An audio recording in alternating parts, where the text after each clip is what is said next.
ఈ రమ్య పాప first week లో వచ్చేస్తుంది అనుకున్నారా మీరు? రమ్య ఫస్ట్ వీక్ రావటం నేను చాలా బాధపడ్డాను. అసలు రమ్య అక్కడి వరకు ఉండాల్సింది. టాప్ 5 లోకి వెళ్తుందో లేదో నాకు తెలియదు, కానీ ఉండాల్సింది.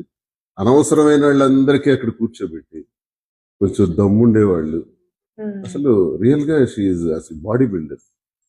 కష్టపడి పైకి వచ్చింది. తన స్టోరీ అంతా ప్రజలు విన్నారు, తనకు సింపతి చూపించి ఈ అమ్మాయి గెలిస్తే బాగుంటది కదా అని అందరూ అనుకున్నారు. కానీ అది అన్యాయం జరిగిందని నేను అనుకుంటాను. నువ్వేమంటావు పాప? నేను కూడా సేమ్.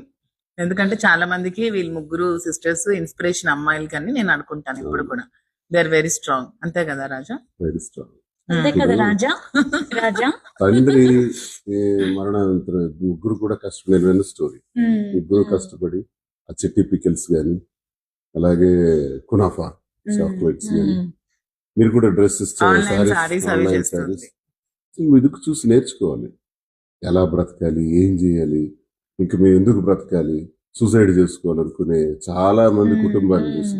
అలా కాదు, చిట్టి పికిల్స్ అక్క చెల్లెళ్ళ అంటే అలేఖ్య, రమ్య, సుమ, మీ ముగ్గురులో ఉండాలి. నెగిటివిటీ పట్టించుకోకూడదు. మీరేదో తిట్టారని కూడా వచ్చింది కదా, ఇట్స్ నాట్ రాంగ్. నా దృష్టిలో అది తప్పేం కాదు. మిమ్మల్ని ఎంత హ్యూమిలియేట్ చేయకపోతే మీరు మాట అని ఉంటారు. ఆ మాటకు ముందు ఎంత బాధ పెట్టుంటారు, ఎన్ని ట్రోల్స్ చేస్తుంటారు, ఎన్ని ట్రోల్స్ చేస్తుంటే మీ హృదయం నుంచి సడన్ గా మాట వచ్చింది. It's not wrong. నేను చెప్తున్నా కదా. ఆ పికిల్స్ స్టార్ట్ చేయటం వల్లే డాడీ 1 year అయినా సర్వైవ్ అయ్యారు. Yes. You are great. Wish you all the best. Thank you. Wish you all the best. నీకెందుకు? నువ్వేం చేస్తావు?